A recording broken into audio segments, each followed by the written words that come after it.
Hello everyone, आप सभी बच्चों का हमारे यूट्यूब चैनल पे बहुत बहुत स्वागत है। आज के सेशन में हम लोग बातें करेंगे साइक्लिक कंपाउंड के बारे में, ठीक है। उसके बाद हम लोग बातें करेंगे फंक्शनल ग्रुप के बारे में, उसके बाद हम लोग आइसोमेरिज्म के बारे में और होमोलोगस सीरीज के बारे में बातें करेंगे। सबसे पहले हम लोग बातें कर लेते हैं कि किसी भी मॉलिक्यूलर कंपाउंड अगर दे दिया जाता है कार्बन का कंपाउंड, तो हम लोग उसमें किस तरीके से है कैलकुलेट करेंगे नंबर्स ऑफ कोवैलेंट बॉन्ड, इसके बारे में हम लोग डिस्कशन कर लेते हैं। ओके, तो हम लोग यहाँ पे लिख लेते हैं calculate the number of covalent compound, covalent bonds in the covalent compound, या बोल सकते हैं कि गिवन कंपाउंड। तो calculate the numbers of covalent bond in the covalent compound. Okay, तो कोवैलेंट कंपाउंड होता है, ठीक है। तो हम लोग कोवैलेंट कंपाउंड में किस तरीके से हम लोग कैलकुलेट करेंगे कि कितने नंबर्स ऑफ कोवैलेंट बॉन्ड है। तो calculate the numbers of covalent bond in the covalent compound, ठीक है। चलिए, तो सपोज अगर मान लीजिए हम लोग एग्जांपल लेते हैं CH4 में। ओके, CH4 में अगर हम लोग एग्जांपल लेते हैं तो हम लोग बाय स्ट्रक्चर भी हम लोग इसको कैलकुलेट कर सकते हैं। बाय स्ट्रक्चर हम लोग कैलकुलेट करेंगे तो देखिए यहाँ पे आपका आ गया CH4 का जो है स्ट्रक्चर जो है यहाँ पे ऐसा आ गया। अब इसमें हम काउंट करेंगे तो देखिए यहाँ पे अगर 1 2 3 एंड 4 इसमें कितने आ गए, 4 हमारे बॉन्ड आ गए, ठीक है। लेकिन एक फॉर्मूला होता है, एक फॉर्मूला अगर हम लोग लेकर के चलते हैं तो देखिए यहाँ पे अल्केन के लिए एक फॉर्मूला होता है, दूसरा हम लोग ले लेते हैं यहाँ पे एक होता है अल्कीन होता है, ठीक है। तो अल्कीन हम लोग ले लेते हैं और एक होता है अल्काइल होता है, ठीक है, सॉरी अल्काइन होता है, ठीक है। तो अल्काइन हो गया, अल्केन हो गया, अल्कीन हो गया और अल्काइन हो गया। अल्केन का जो फॉर्मूला होता है ये आपको पता है, ये आपको पता होना चाहिए। अल्केन का जो फॉर्मूला होता है CnH2n+2 होती है और अल्कीन का जो फॉर्मूला होता है CnH2n होता है। उसका जो फॉर्मूला होता है CnH2n-2 होती है। लेकिन हम लोग कैलकुलेट करना है number of covalent bond, number of covalent bond को कैलकुलेट करने के लिए इसका जो फॉर्मूला होता है वो number of carbon atoms plus number of hydrogen atoms -1 होता है। ओके, क्या होता है, -1 होता है। ये हमारा फॉर्मूला हो गया। इसमें अगर बातें किया जाए तो number of carbon atoms plus number of hydrogen atom, ठीक है, नंबर ऑफ हाइड्रोजन एटम। इसकी बातें किया जाए तो number of carbon atoms plus number of hydrogen atom, जिसको इस तरीके से इसको बॉक्स में आप रख दीजिए। तो यहाँ पे देखिए आपको है, अगर हम लोग अल्केन लेते हैं तो यहाँ पे अल्केन अगर हम लोग ले लिए यहाँ पे, तो ये फॉर्मूला पे अगर हम लोग कैलकुलेट कर लेते हैं, कोई भी अगर हम लोग कैलकुलेट कर लेते हैं, ये हमारा क्या है, अल्केन ग्रुप है। तो अल्केन ग्रुप है तो हम लोग स्ट्रक्चर बाय स्ट्रक्चर हम लोग फाउंड किए कि 4 बॉन्ड है इसमें।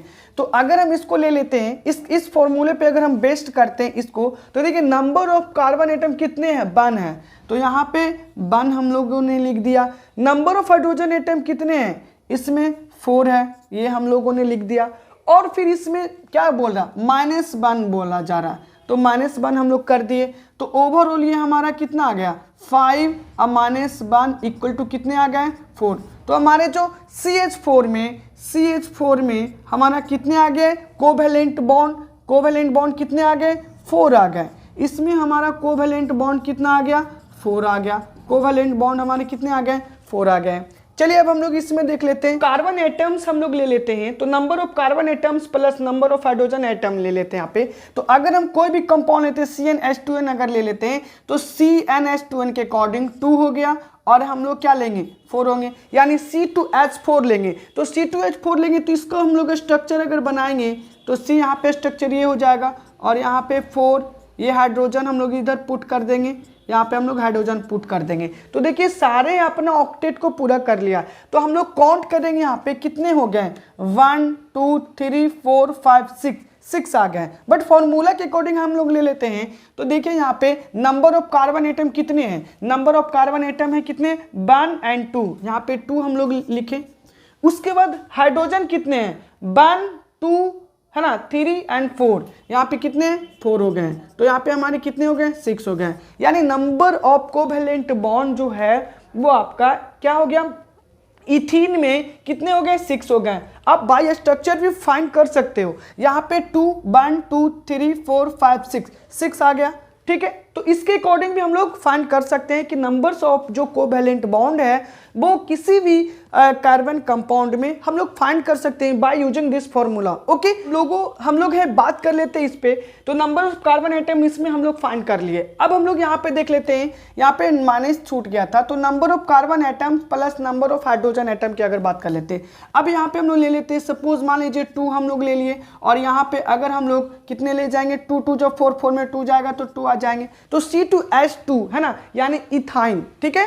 यानी इथाइन अगर हम लोग ले लेते हैं, तो अगर हम लोग इसका बॉन्ड बना लेते हैं, अगर 3 बॉन्ड बना लेते हैं, ठीक है, यहाँ पे 2 हाइड्रोजन हम लोग पुट कर दिए, और ये कार्बन एटम के बीच में ट्रिपल बॉन्ड का फॉर्मेशन हुआ, तो सारा ऑक्टेट अपना कंप्लीट कर लिया। तो C2H2 यहाँ पे 2 कार्बन और 2 हाइड्रोजन। अगर हम लोग इस तरीके से काउंट करते हैं 1 2 3 4 5, यहाँ पे हमारा कोवेलेंट बॉन्ड कितने आ गए, 5 आ गया।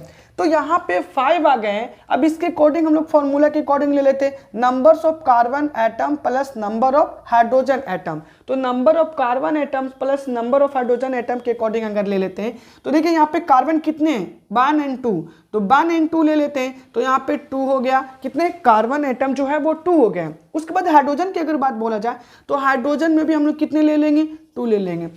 ओके यहाँ पे उसके बाद यहाँ पे प्लस दिया हुआ है, तो यहाँ पे प्लस बंद करेंगे, ओवरऑल हमारे कितने आ गए, 5। देखिए बाय स्ट्रक्चर भी हम लोग कैलकुलेट कर लिए नंबर ऑफ कोवेलेंट बॉन्ड, और बाई हम लोग फॉर्मूला भी हम लोग क्या कर लिए, कैलकुलेट कर लिए। तो अगर आप है कि जब भी मोलिकुलर फॉर्मूला आपको दिया रहे, तो मोलिकुलर फॉर्मूला में कार्बन कंपाउंड को काउंट करके लिखिए, कार्बन को हम लोग काउंट करके लिखिए, हाइड्रोजन को काउंट करके लिखिए, और जो फॉर्मूला उस पर पुट कर दीजिए, उसके बाद आपका वैल्यू आपको आ जाएगा कि कोवेलेंट बॉन्ड है। तो कोवेलेंट बॉन्ड कितने हैं हम लोग इस तरीके से कैलकुलेट कर सकते हैं। अगर देखा जाए और भी आप बहुत सारे एग्जांपल ले सकते हो, सपोज मान लीजिए हम लोग ले लेते हैं C5H कितने हो जाएंगे, 12, C5H12 अगर हम लोग ले लेते हैं, तो इसमें देखिए बाय स्ट्रक्चर अगर हम लोग लेंगे, तो बाय स्ट्रक्चर इधर देख लेते हैं, बाय स्ट्रक्चर अगर हम लोग लेते हैं तो CH3 C 1 2 3 4 5, और इधर हम लोग ले लेते हैं CH3, तो यहाँ पे हम लोग H लगाएंगे, ओके, CH2 एंड CH2। तो देखिए यहाँ पे हमारा कितना हो गया, हाइड्रोजन 3 2 कितने हो गए, 5 2 7 7 2 9 9 3 12 आ गए। अब कार्बन की बातें किया जाए तो 1 2 3 4 5 हो गया, कार्बन हो गया, तो हमारा C5H12 पे बेस्ड है। अब इसमें हम लोग कैलकुलेट कर लेते हैं कितने नंबर्स ऑफ कितने बॉन्ड है, ठीक है। तो अगर हम लोग बाय स्ट्रक्चर भी कैलकुलेट करेंगे तो वही वैल्यू आएगा, और बाय फॉर्मूला भी हम लोग कैलकुलेट करेंगे तो वही वैल्यू आएगा। इसमें से कार्बन कंपाउंड कितने हैं, 5 है, हाइड्रोजन कंपाउंड कितने हैं, 12 है, और इसमें से क्या बोला गया, माइनस 1 कर दीजिए, तो कितने हो जाएंगे, 12 और 5 कितने हो जाएंगे, 17 में से बन जाएंगे तो कितने बचेंगे, 16। ओके अब स्ट्रक्चर भी हम लोग फाइंड कर लेते हैं। ये कॉन्डेंस फॉर्मूला था, ठीक है, तो हम लोग बाई हम लोग हैं से भी काउंट कर लेते हैं। देखिए 1 2 3 4 5, तो 5 तक ही हम लोग रहने देते हैं। H इधर हम लोग पुट कर देते हैं, H H H इधर हम लोग पुट कर लेते हैं। ओके, H हम लोग पुट कर लिए। तो अभी आप काउंट कीजिए, 5 ऊपर और 5 नीचे, कितने हो गए? 10 हो गए। 10, 11 एंड 12। हाइड्रोजन कितने हो गए? 12 हो गए। और यहाँ पे हमारा कार्बन कितना हो गए? 5 हो गए। मीन्स C5H12 पे बेस्ड है। अब इसको काउंट कीजिए, यहाँ पे देखिए 1 2 3 4 5 6 7 8 9 10 11 12 12 13 14 15 16। तो यहाँ पे भी हमारा कितना आ गया? 16 आ गया है कोवैलेंट बॉन्ड C5H12 में। जो नंबर ऑफ कोवैलेंट बॉन्ड था वो हम लोगों ने कैलकुलेट कर लिया। ओके, अब इसमें भी अगर हम लोग ले लेंगे तो इसमें भी अगर हम लेंगे तो कितने हो जाएंगे? C5 and H10। Okay, C5H10 में अगर हम लोग लेंगे तो इसके फॉर्मूले जो होते हैं बस सीधे सीधी कार्बन एटम जितने हैं वो ऐड कर दीजिए और हाइड्रोजन एटम जितने हैं वो ऐड कर दीजिए, आपको है नंबर्स ऑफ कोवैलेंट बॉन्ड निकल जाएंगे। ठीक है, तो यहाँ पे 5 एंड 10 इज इक्वल टू कितने हो गए? 15। तो इस तरीके से हम लोग है अल्कीन का भी नंबर्स ऑफ कोवैलेंट बॉन्ड को कैलकुलेट कर लिए। इसकी बातें अगर किया जाए तो अल्काइन में हम लोग कोई भी ले लेते हैं, अगर ले लेते हैं C6 तो कितने हो जाएंगे? C6 एंड H10 ले लेते हैं। तो C6 H10 हम लोग ले लेंगे तो यहाँ पे आप देखेंगे, यहाँ पे हम लोग इसका है स्ट्रक्चर बना लेते हैं। ठीक है, इसका स्ट्रक्चर बना लेते हैं। C6H 1 1 2 3 4 5 6 हो गए। तो यहाँ पे H H H हम लोग पुट करते जाएंगे H और यहाँ पे H। तो हम लोगों ने इसका फॉर्मेशन किया तो यहाँ पे आप H लगा दीजिए। ठीक है, तो यहाँ पे H लगाएंगे तो कितने होंगे? 4 4 कितने हो गए? 8 हो गए। 8 और 1 कितने हो गए? 9 9 और 10। तो ये भी कार्बन है अस्टेबल हो गया, ये भी कार्बन अस्टेबल हो गया इधर से। अब इसमें हम लोग काउंट कर लेते हैं नंबर्स ऑफ कोवैलेंट बॉन्ड। 1 2 3 4 5 1 2 3 4 5 6 7 8 9 10 11 12 13 14 15 16 17। तो हमारा क्या आ गया? 17 आ गया कोवैलेंट बॉन्ड। किसमें? हमारा अल्काइन में। अगर फॉर्मूला के अकॉर्डिंग देखा जाए तो कितने हैं कार्बन एटम? 6 हैं। हाइड्रोजन एटम कितने हैं? 10 है। ठीक है, अगर 10 है और इसमें फॉर्मूला में क्या बोला? +1, तो यहाँ पे हम लोग +1 ऐड कर दिए। ओवरऑल हमारा 10 है 6 कितने आ गए? 16 आ गए। 16 + 1 कितने आ गए? 17 आ गए। तो इस वे में हम लोग है किसी भी कार्बन कंपाउंड का हम लोग यानी अल्कीन रहे, अल्काइन रहे या अल्केन रहे, हम लोग किसी भी तरीके से है इस फॉर्मूला को यूज कर करके why structure and why using the formula we can calculate the numbers of covalent bond के। चलिए, तो हम लोग है कोवैलेंट कंपाउंड में हम लोग है फाइंड कर सकते हैं कि कितने कोवैलेंट बॉन्ड का फॉर्मेशन हो रहा है। ओके, आइसोमर की बातें हम लोग कर लेते हैं। आइसोमर होता क्या है? आइसोमर जो होता है वो एक है कोवैलेंट कंपाउंड होता है जिसका है सेम केमिकल प्रॉपर्टी होती है। ठीक है, बट मोलिकुलर फार्मूला सेम होता है, बट उसके जो स्ट्रक्चरल फार्मूले जो होते हैं वो डिफरेंट होते हैं। ओके, स्ट्रक्चर फार्मूला जो होते हैं वो क्या होते हैं? डिफरेंट होते हैं। तो बोल सकते हैं ऑर्गेनिक कंपाउंड, है ना, organic compound having same molecular formula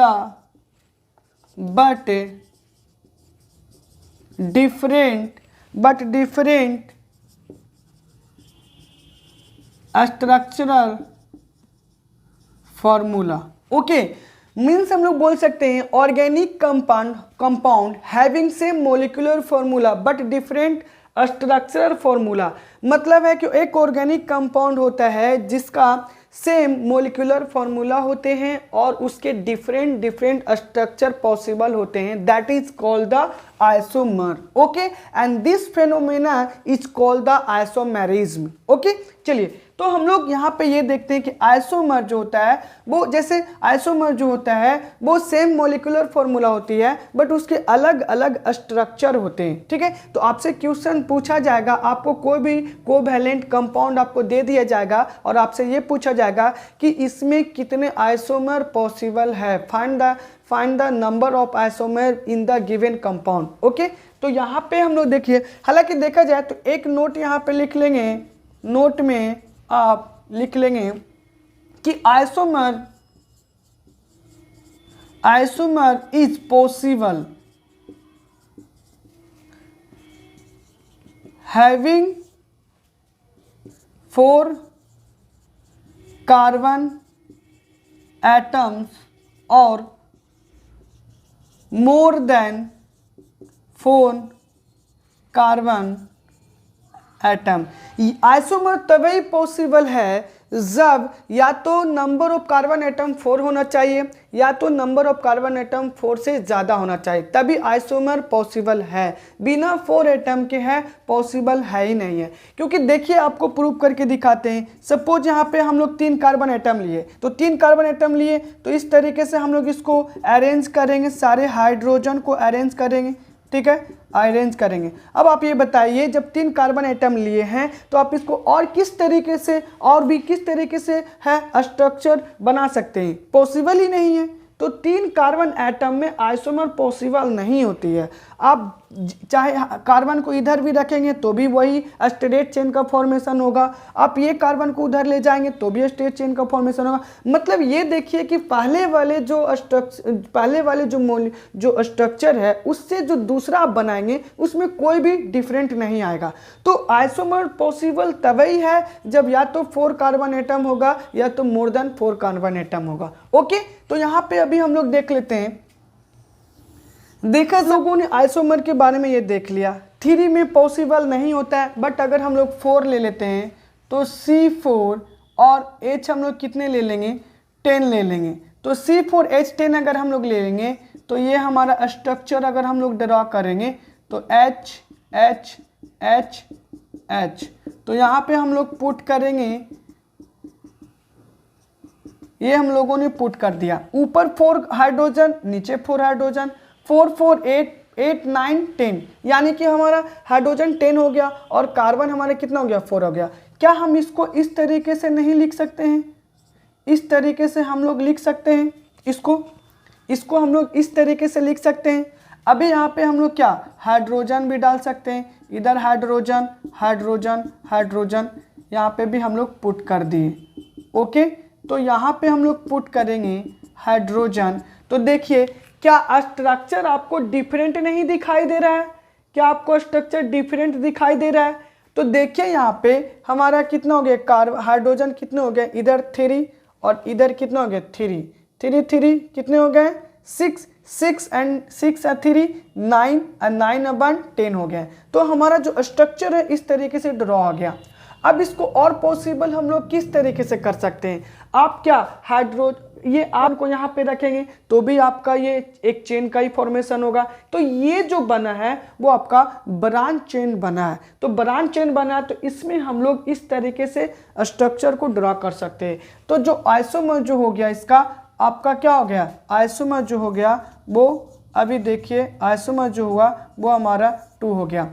इसको हम लोग एक फॉर्मूला भी होता है, ठीक है, एक फॉर्मूला भी होता है यहाँ पे 2n-4 और यहाँ पे आप लोग क्या कर सकते हैं? यहाँ पे 1 कर सकते हैं, ठीक है। तो 2n-4 एंड प्लस 1 कर सकते हैं। ये n जो है वो होता है नंबर ऑफ कार्बन एटम। क्या होता है? Number of carbon atom. इसको देखिए अगर हम लोग 2 यहाँ पे लेते हैं, n का वैल्यू कितना है? n का वैल्यू है नंबर ऑफ कार्बन एटम कितने हैं? तो 4 है, 4 है। यहाँ पे क्या हो जाएंगे? माइनस, ठीक है। n का वैल्यू हम लोग पुट कर दिए 4 एंड यहाँ पे 4 और यहाँ पे क्या कर दिए? प्लस। आपको पता है, सॉरी यहाँ पे 4, तो यहाँ पे 2 4 4 कैंसिल होंगे तो यहाँ पे बच जाएंगे 0 0 और प्लस 1। तो आपको पता है कि किसी भी डिजिट पे पावर 0 होता है तो उसका वैल्यू कितने आते हैं? 1 आते हैं। तो तो इसका क्या वैल्यू आ गया, 1 आ गया। तो 1 प्लस 1 कितने आ गए, 2 आ गए। हमारा आइसोमर कितने पॉसिबल हो गए इस स्ट्रक्चर C4H10 के लिए, 2 हो गए। ओके, अब हम लोग नेक्स्ट और भी ले सकते हैं, नेक्स्ट हम लोग और भी ले सकते हैं। सी हो गया, ले लीजिए आप किसका लेंगे आप, सपोज मान लीजिए 10 ले लीजिए, और कितने लेंगे 10 और 22, तो C10H22, ठीक है। इसके लिए अगर आप लेंगे तो इसका जो आइसोमर जो पॉसिबल होगा वो कितने हो जाएंगे आपके 2n-4, है ना, 2n-4 और +1 और +n, ये एक फॉर्मूला होता है। ये जो आपको फॉर्मूला मैं बताया आपको, ये है, ये जो आपको मैं फॉर्मूला बताया वो अप टू कितने तक है, up to 7 carbon atom, up to 7 carbon atom. और ये किसके लिए है, कितने के लिए है, number of carbon atom is 10। अगर 10 रहेगा कार्बन एटम तब इसके लिए ये फॉर्मूला है। और 2n-4 + 1 up to 7 carbon atom, ये 7 कार्बन एटम तक ही वैलिड होती है, ठीक है, क्योंकि अलग अलग के लिए अलग अलग फॉर्मूले होते हैं। तो अभी ज़्यादा आपसे नहीं पूछा जाएगा, आपको अंडर 10 तक ही पूछे जाएंगे, ठीक है। तो अगर देखा जाए, अगर आपको 7 कार्बन एटम रहेंगे, 7 कार्बन एटम अगर रहेंगे तो आप इसको 2n-4 + 1 लिख सकते हैं। अगर 8 कार्बन एटम रहेंगे तो 2n-4 + 2 लिखेंगे। और अगर 9 कार्बन एटम रहेंगे तो 2n-4 + 3 लिखेंगे। और अगर सपोज आपको तो 10 बता ही दिया, अगर 10 कार्बन एटम रहेंगे तो 2n-4 + 1 और +n, n जो होगा वो नंबर ऑफ कार्बन एटम होंगे। तो इस तरीके से हम लोग कैलकुलेट कर सकते हैं नंबर ऑफ आइसोमर, ठीक है, किसी भी कंपाउंड का कोवैलेंट। देखिए कि 8 कार्बन एटम अगर रहेंगे तो 2n-4 + 2 करेंगे, 9 कार्बन एटम रहेंगे तो 2n-4 + 3 कैलकुलेट करेंगे, और 10 कार्बन एटम रहेंगे तो 2n-4 + 1 + n। हम लोग साइक्लिक हाइड्रोकार्बन के बारे में, okay, cyclic hydrocarbon, cyclic hydrocarbon, cyclic hydrocarbon के बारे में हम लोग बात कर लेते हैं। साइक्लिक हाइड्रोकार्बन अगर देखा जाए तो 2 टाइप का होता है, एक अनसैचुरेटेड, एक सैचुरेटेड होता है, ठीक है, सैचुरेटेड साइक्लिक कार्बन कंपाउंड, और दूसरा होता है वो होता है आपका unsaturated, unsaturated, okay, unsaturated, unsaturated cyclic carbon compound. एक सैचुरेटेड साइक्लिक कार्बन कंपाउंड, एक होता है अनसैचुरेटेड साइक्लिक कार्बन कंपाउंड। इसके अंदर देखा जाए तो एक क्या होते हैं, अल्केन यानी कि साइक्लो अल्केन आ जाते हैं, और एक आ जाते हैं साइक्लो अल्कीन आ जाते हैं, और एक आ जाते हैं साइक्लो अल्काइन, ठीक है, साइक्लो अल्काइन, साइक्लो अल्कीन और साइक्लो अल्केन। तो cyclo alkane, cyclo alkyne, cyclo alkyne, ठीक है, तो ये आ जाते हैं। ये हमारे साइक्लिक हाइड्रोकार्बन में ये कम से कम है 3 कार्बन कंपाउंड की जरूरत होती है। विदाउट 3 कार्बन एटम्स के है साइक्लिक कंपाउंड का फॉर्मेशन ही नहीं होंगे। तो 3 कार्बन एटम का है जो कि ज़रूरत पड़ता है साइक्लिक कंपाउंड को फॉर्मेशन करने के लिए। अभी आप ये देखेंगे कि अगर हम लोग 3 है कार्बन 3 है, अगर हम लोग कार्बन लिए हैं तो यहाँ पे 3 कार्बन लेने के कारण अब इसको हम लोग साइकिल में बनाएंगे तो देखिए यहाँ पे साइकिल का फॉर्मेशन होगा कि नहीं होगा। तो जब भी ये बनाते हैं ना, जब भी हम लोग एक स्ट्रेट चेन से जब भी साइक्लिक में लाते हैं तो कहीं ना कहीं नंबर ऑफ हाइड्रोजन एटम है वो कम जाते हैं, रिड्यूस हो जाते हैं। ठीक है, हाइड्रोजन एटम का जो बॉन्ड होता है वो रिड्यूस हो जाता है। तो अभी हम लोग अगर देखा जाए तो साइक्लोएल्केन के लिए हम लोग क्या करेंगे, इधर अगर हम लोग H डाल देते हैं और यहाँ पे हम लोग H डालेंगे, यहाँ पे H डालेंगे।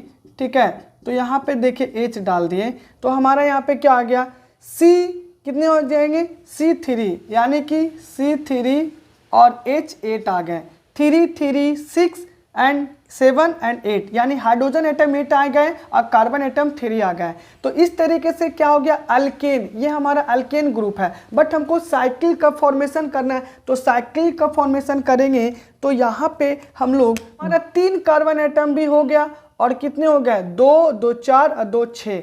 तो यहाँ पे देखा जाए तो जब भी साइक्लिक का फॉर्मेशन बॉन्ड बनाने में तो 2 हाइड्रोजन एटम क्या हो जाते, रिमूव हो जाते। तो इस तरीके से है बन गया साइक्लोअल्केन। तो इसका जो फॉर्मूला हो गया ओवरऑल क्या आ गया, C3 और H6 आ गया। क्या आपको पता नहीं है कि साइक्लोअल्केन का जो फॉर्मूला आ गया वो आपको अल्कीन की तरह आ गया, क्योंकि अल्कीन का भी जो फॉर्मूला होता है वो CnH2n ही होता है।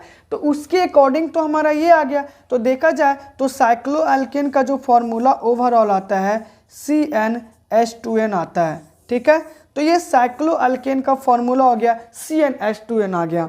अगर इसकी बातें अगर बोला जाए तो देखा जाए तो 2 बॉन्ड का फॉर्मेशन जो होता है वो और भी, यानी 2 हाइड्रोजन जो होते हैं और भी रिमूव हो जाते हैं। यानी जैसे जैसे है बॉन्ड बढ़ते जाएगा, एक बॉन्ड के लिए 2 हाइड्रोजन, 2 बॉन्ड के लिए 4 हाइड्रोजन। तो इसमें एक बॉन्ड बढ़ा है, इसमें तो बॉन्ड तो बढ़ा नहीं है क्योंकि ये साइक्लोअल्केन बोला जा रहा है और यहाँ पे अल्कीन बोला जा रहा है। तो यहाँ पे डबल बॉन्ड आएंगे तो डबल बॉन्ड, एक बॉन्ड के लिए 2 हाइड्रोजन रिमूव होते हैं। ठीक है, तो यहाँ पे देखिए एक डबल बॉन्ड आएंगे। तो अगर देखा जाए तो साइक्लोअल्केन अगर देखा जाए तो यहाँ पे हम लोग क्या लेंगे, C3H कितने हो जाएंगे, 6 लेंगे। सपोज यहाँ पे C3H6 लेंगे। बट अगर देखा जाए, या सपोज मान लीजिए हटाइए, यहाँ पे हम लोग क्या ले लेते, पहले CnH2n क्या हो जाएंगे, -2 अगर इसमें ले लेंगे। तो अगर हम लोग कार्बन एटम 4 रख देते हैं, C4 और क्या हम लोग ले लेंगे, कितने हो जाएंगे, तो C4H6 हो जाएंगे। तो अब अभी इसको हम लोग बनाइए कार्बन एटम को। तो यहाँ पे देखिए इधर 2 2 2 और ये 2 हो गए। बट क्या आप यहाँ पे ये भी तो देखेंगे ना, क्योंकि डबल बॉन्ड कहीं ना कहीं तो आएगा। तो यहाँ पे हम लोग एक डबल बॉन्ड लगा देंगे। तो अब आप इसको काउंट कर लीजिए कितने हो जाएंगे आपका। यहाँ पे देखिए एक हम लोग यहाँ पे से रिमूव करेंगे और एक यहाँ पे हम लोग ऐड करेंगे, एक यहाँ पे हम लोग ऐड करेंगे। मीन्स यहाँ पे देखिए यहाँ पे 4 बॉन्ड बन गए, यहाँ पे भी 4 बॉन्ड बने, यहाँ पे भी 4 बॉन्ड और यहाँ पे भी 4 बॉन्ड। बट यहाँ पे आप काउंट करके देखिए 2 हाइड्रोजन इधर और 2 हाइड्रोजन इधर, 2 2 कितने हो गए, 2 2 4 और 4 कितने हो गए 5 एंड 5 एंड 6। तो इस तरीके से हम लोग C4H6 आ गया। ठीक है, तो यहाँ पे एक बॉन्ड के लिए 2 हाइड्रोजन हैं जो कि क्या होते हैं, अलग हो जाते हैं। ठीक है, बॉन्ड बनाने में। ठीक है, तो यहाँ पे हमारा C यहाँ पे इस तरीके से हमारा स्ट्रक्चर हो गया। इसकी अगर बातें किया जाए तो यहाँ पे अभी देखिए अगर हम लोग ले लेते हैं, इसका अगर ले लेते हैं तो यहाँ पे CnH2n -4 हो जाते हैं। यानी इसके जो फॉर्मूले हो गए CnH2n और CnH2n -4 हो गए। अगर हम लोग कार्बन एटम कुछ भी ले लेते हैं, कार्बन एटम अगर हम कुछ भी इसको ले लेते हैं, सपोज मान लीजिए हम यहाँ पे 5 ले लेते हैं, तो C5 है ना, और C5 और ये इसमें हम लोग कितने करेंगे 10 में से 4 जाएगा तो कितने बचेंगे, 6 बचेंगे कि नहीं बचेंगे। तो C5H6 आ गया है, 5 2 जा 10, 10 - 4 कितने आ गए, 6 आ गए। अगर इसका हम लोग अगर बनाएंगे अगर, तो देखिए यहाँ पे ये बनेंगे और हर कॉर्नर पे कार्बन को आप चिपका दीजिए। ये देखिए कार्बन चिपका दिए। अब आप ट्रिपल बॉन्ड भी तो बनाएंगे ना यहाँ पे, क्या बनाएंगे, यहाँ पे ट्रिपल बॉन्ड बनाएंगे 1 and 2, ठीक है। तो यहाँ पे ट्रिपल बॉन्ड बन गए हैं। तो अब बताएं यहाँ पे C के लिए ये 3 and 4 ये कंप्लीट हो गया, इसके लिए भी कंप्लीट हो गया। तो यहाँ पे हम 2 चिपकाएंगे, ठीक है, यहाँ पे 2 चिपकाएंगे और यहाँ पे भी हम लोग क्या चिपकाएंगे, 2 हाइड्रोजन चिपकाएंगे। तो यहाँ पे 2 हाइड्रोजन, ये भी C जो है 2 and 2 4 हो गए, यहाँ पे 2 2 ये भी 4 हो गए और ये भी 2 2 4 हो गए। मतलब हर तरीके से कार्बन भी स्टेबल हो गया और हाइड्रोजन भी स्टेबल हो गया। अगर हाइड्रोजन की नंबर हम लोग काउंट कर लेते हो तो यहाँ पे ये हाइड्रोजन, यहाँ पे भी हाइड्रोजन, यहाँ पे भी हाइड्रोजन और यहाँ पे भी हाइड्रोजन, यहाँ पे भी हम लोग हाइड्रोजन। तो इस तरीके से स्ट्रक्चर हमारा ये बन गया, ठीक है। तो साइक्लिक हाइड्रोकार्बन का भी स्ट्रक्चर ये होते हैं और फॉर्मूले इसके अकॉर्डिंग अगर देखा जाए तो हमारा ये फॉर्मेशन होता है। ओके, तो साइक्लिक हाइड्रोकार्बन भी हम आपको बता दिए, ठीक है। अब हम लोग बातें कर लेते हैं होमोलोगस सीरीज के बारे में, ठीक है। होमोलोगस सीरीज, होमोलोगस सीरीज के बारे में हम लोग बातें कर लेते हैं। होमोलोगस सीरीज एक ऑर्गेनिक कंपाउंड होता है, ठीक है। Homologous series is an organic compound which have a similar chemical property and the successive compound is differ by CH2। यानी होमोलोगस सीरीज का केमिकल प्रॉपर्टी क्या होता है, सेम होता है, लेकिन इसके सक्सेसिव कंपाउंड जो होते हैं, है ना, सक्सेसिव कंपाउंड जो होता है वो डिफर करता है किससे, CH2 से, ठीक है। तो सक्सेसिव कंपाउंड है जो CH2 से डिफर करता है। अभी देख लीजिए, सपोज हम लोग ले लेते हैं अल्केन और यहाँ पे हम लोग ले लेते हैं अल्कीन और यहाँ पे अल्काइन, ठीक है, अल्काइन हम लोग ले लेते हैं। तो अल्केन, अल्कीन और अल्काइन हम लोग ले लेते हैं।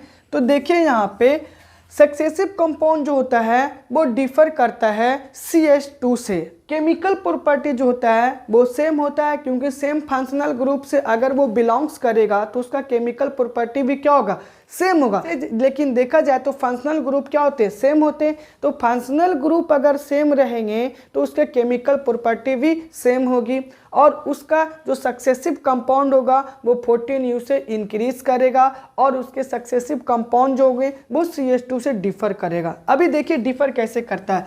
यहाँ पे अगर हम लोग बात कर लेते हैं C2H6, यहाँ पे C3, है ना, कितने हो जाएंगे, 8 हो जाएंगे और C4, है ना, C4H10, ठीक है, और C5 हम लोग ले लेते हैं H12। ओके, यहाँ पे हम लोग ले लेंगे अगर देखा जाए CH4, C3H6, C4H8 and C5H10। Okay, इसकी अगर बात बोला जाए तो हम लोग ले लेते हैं C3H4, है ना, and C4H6, okay, and C5H8। उसके बाद हम लोग ले लेंगे C6H10। अब आप देखिए यहाँ पे, अब देखेंगे यहाँ देखिए कि ये देखिए कार्बन 2 है और यहाँ पे कार्बन 3 है।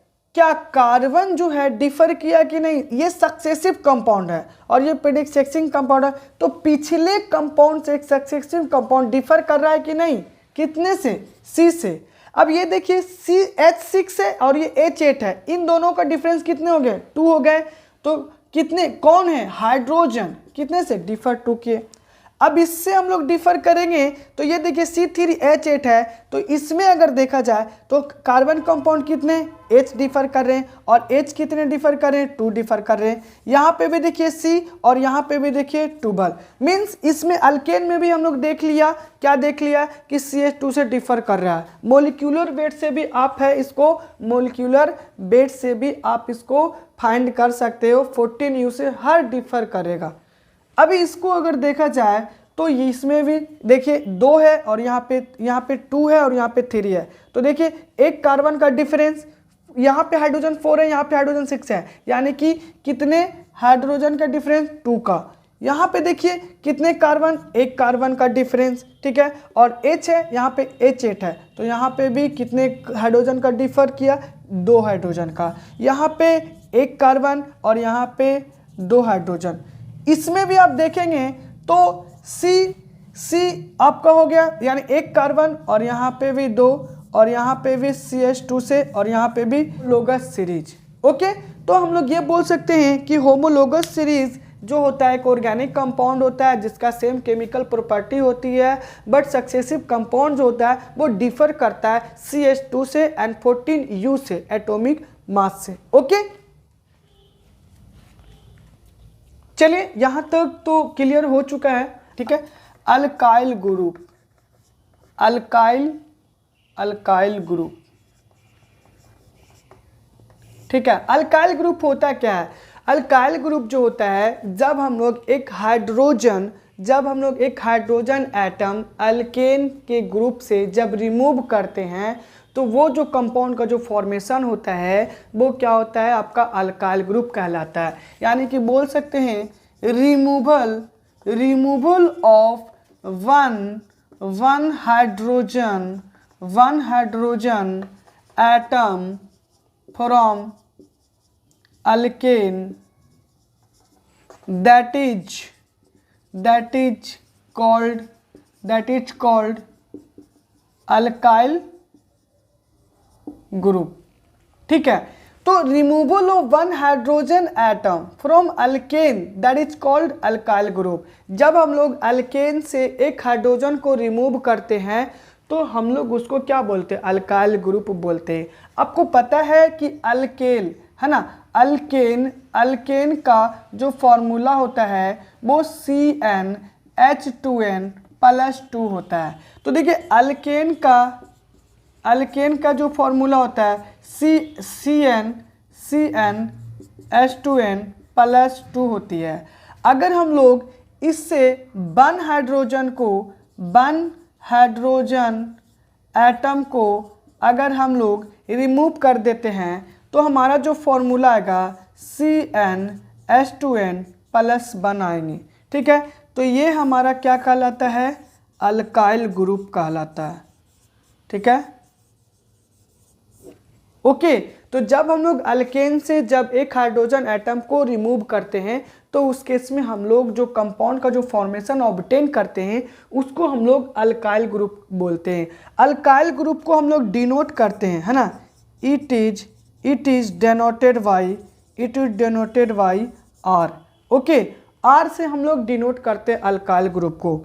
ओके, अब यही अल्काइल ग्रुप है फंक्शनल ग्रुप में ऐड होते हैं, ठीक। बातें कर लेते हैं फंक्शनल ग्रुप के बारे में। फंक्शनल ग्रुप के बारे में बातें कर लेते हैं। फंक्शनल ग्रुप क्या होता है?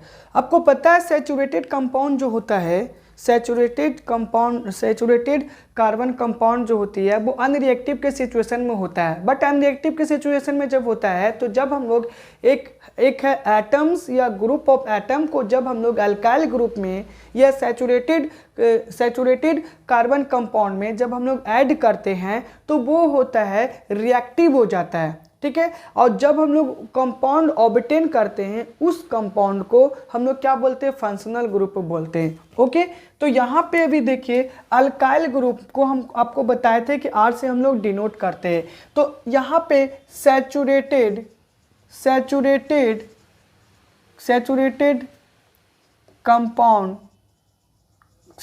Compound is unreactive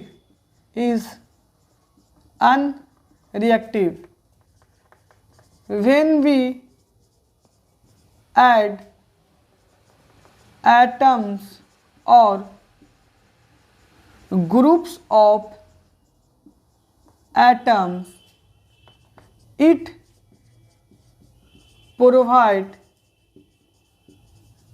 different property that is called functional group. जब सैचुरेटेड कंपाउंड जो होता है वो अनरिएक्टिव के फॉर्म में होता है और जब हम लोग उसको है कोई एटम्स या ग्रुप ऑफ एटम जब हम लोग उसमें ऐड करते हैं तो उसका जो मतलब उसका जो प्रॉपर्टी जो आता है वो काफ़ी डिफरेंट आता है, ठीक है, वो रिएक्टिव भी हो जाती है और काफ़ी डिफरेंट भी हो जाता है। तो ऐसे को हम लोग क्या बोलते हैं, ऐसे कंपाउंड का जो फॉर्मेशन होता है उसको हम लोग क्या बोलते हैं, फंक्शनल ग्रुप बोलते हैं। ओके, तो यहाँ पे हम लोग देख लेते हैं 1 बाय 1 फंक्शनल ग्रुप, है ना। तो बहुत सारे फंक्शनल ग्रुप होते हैं। हेलो देख लेते हैं, हेलो ग्रुप्स होता है जिसको हम लोग बोलते हैं फ्लोरीन हो गया, आपका क्लोरीन हो गया, ब्रोमीन हो गया और क्या हो गया, आयोडीन हो गया, ठीक है। हम लोग क्या लिख सकते हैं, फ्लोरीन को हम लोग फ्लोरो लिख सकते हैं, ठीक है, क्या लिख सकते हैं, फ्लोरो। ओके, हम लोग लिख सकते हैं फ्लोरो लिख सकते हैं, ठीक है। क्या, तो इसका हम लोग प्राइमरी प्रीफिक्स जो है हम लोग इसको फ्लोरो लिख सकते हैं। क्लोरीन को हम लोग क्लोरो लिखते हैं और आपका ब्रोमीन को ब्रोमो लिखते हैं। ओके, आयोडीन आयोडो होता है। ओके, नेक्स्ट हम लोग यहाँ पे देख लेते हैं और भी बहुत सारे ग्रुप्स होते हैं, जैसे हम एल्कोहल ग्रुप ले लेते हैं। एल्कोहल हो गया, है ना, OH, उसके बाद एल्डिहाइड, उसके बाद आपका कीटोन, उसके बाद आपका कार्बोक्सिलिक एसिड। तो ये देखिए आपको 1 2 3 4 एंड 5 यहाँ पे आपके 5 फंक्शनल ग्रुप हो गए। वैसे तो और भी होता है, अमाइंस होता है और भी बहुत सारे आपके होते हैं, ईस्टर होते हैं, ईथर होते हैं, बहुत सारे आपका होते हैं फंक्शनल ग्रुप होते हैं। बट आपके जो बोर्ड में आपको है इन्हीं 5 से आपको है ज़्यादातर मोस्टली पूछा जाएगा, ठीक है। तो यहाँ पे देखिए क्लोरो हो गया, ब्रोमो हो गया, आयोडो हो गया, ये प्राइमरी प्रीफिक्स होता है। अल्कोहल की अगर बात बोला जाए तो हम लोग R और OH से इसका जो है आपका जनरल फॉर्मूला जो होता है वो R और OH होता है। एल्डिहाइड की अगर बात बोला जाए तो जनरल फार्मूला ये होते हैं। ओके, और अगर कीटोन की बात बोला जाए तो कीटोन का जो जनरल फार्मूला होता है CO और R2 जो आपको बोल रहे हैं और R1 जो यहाँ पे हम बोल रहे हैं ये जो है आपका अल्काइल ग्रुप होता है। और इसका अगर देखा जाए तो COOH होता है और यहाँ पे भी क्या है, अल्काइल ग्रुप होता है, ठीक है। तो अगर लिख सकते हैं CH3 आयो, ये हो गया I, ठीक है। दूसरा हम लोग लिख सकते हैं C2H5 हम लोग क्या लिख सकते हैं, Br लिख सकते हैं, ठीक है। तो इसका जो IUPAC नेम हम लोग लिख सकते हैं, प्राइमरी फ्रिक्स क्या लिख सकते हैं, ब्रोमो क्या हो गया आपका, ब्रोमो इथेन, क्या हो जाएगा, ब्रोमो इथेन हो जाएगा, ठीक है। इसकी अगर बात बोला जाए तो हमारा जो आ जाएगा वो क्या लिख सकते हैं हम लोग, आयोडो, ठीक है, आयोडो क्या हो जाएगा, मीथेन। ओके, क्या हो जाएगा, आयोडो मीथेन हम लोग लिख सकते हैं। ओके,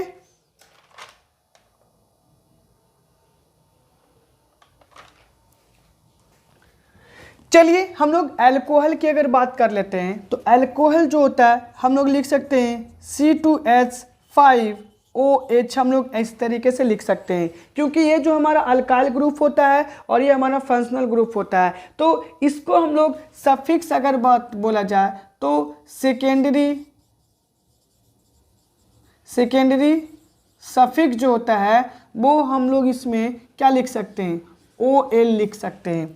इसका जो सेकेंडरी सफिक्स होता है, इसका सेकेंडरी सफिक्स होता है AL होता है और इसका सफिक्स जो होता है वो हम लोग क्या लिख सकते हैं, ON लिख सकते हैं, ठीक है। और इसका जो सफिक्स होता है वो ओइक होता है। तो देखिए यहाँ पे है एल्कोहल का है जो कि सेकेंडरी सफिक्स ओएल हो गया, इसका सफिक्स एल होता है, इसके सफिक्स ओएनई होता है और इसके सफिक्स जो होते हैं ओइक होते हैं। ठीक है, तो जब भी हम लोग IUPAC नेम देंगे तो हर का है हम लोग सेकेंडरी सफिक्स हम लोग लगाएंगे। ओके, चलिए, तो अगर हम लोग इसको IUPAC नेम अगर देंगे तो यहाँ पे क्या देंगे, इथेन देंगे। तो इथेन देखिए यहाँ पे हम लोग इथेन देंगे और यहाँ पे क्या देंगे, ऑल देंगे। तो ओवरऑल यहाँ पे जब दो वोवेल आते हैं तो जो प्राइमरी जो प्रीफिक्स होता है ना, प्राइमरी जो प्रीफिक्स होता है उसके जो वोवेल होते हैं लास्ट वाले इंडिंग जो होते हैं वो क्या होते हैं, रिमूव हो जाते हैं। तो इसको हम लोग हटाएंगे तो ओवरऑल हमारा क्या आ जाएगा, इथेनॉल आ जाएगा। ओके, बातें कर लेते हैं। तो अल्डिहाइड में हो गया C3H7 और CHO। तो C3H7CHO हो गया। अभी देखिए कार्बन इसमें कितने हैं, 3 एंड कितने हो गए, 4 हो गए। तो क्या हो जाएंगे, इसमें ब्यूटानल हो जाएंगे क्योंकि जो सेकेंडरी जो सफिक्स है वो हमारा एल लग गया। ठीक, 7 और CO C2H5 अगर हम लोग ले लेते हैं तो यहाँ पे जो हमारा आ जाएगा, कितने कार्बन है, 2 हैं। ठीक है, 2 3 5 5 1 कितने हो जाएंगे, 6। तो 6 के लिए आ जाता है हेक्सेन आता है और इसके लिए सफिक्स कौन हो जाएगा, ON। तो ओवरऑल हम लोग E को कैंसिल आउट करेंगे तो हमारा क्या आ जाएगा, हेक्सानन आ जाएगा। ओके, क्योंकि देखिए दो वोवेल नहीं आ सकता है तो हेक्सानन आ जाएगा। ओके, अगर हम लोग इसकी बात कर लेते हैं तो हम लोग C2H5 COOH हम लोग ले लेते हैं। तो देखा जाए तो ये कार्बोक्सिलिक एसिड से बिलोंग कर रहा है और ये हमारा अल्काइल ग्रुप है। तो C2H5 COOH, इसकी अगर बातें किया जाए तो हमारे कार्बन एटम कितने हैं, तो 2 है और 1 है। 2 और 1 कितने हो गए, 3 हो गए। 3 के लिए कितने आते हैं, प्रोपेन आते हैं। फिर हम लोग बातें कर लेते हैं C2H5 COOH। तो C2H5 COOH हो गया यहाँ पे।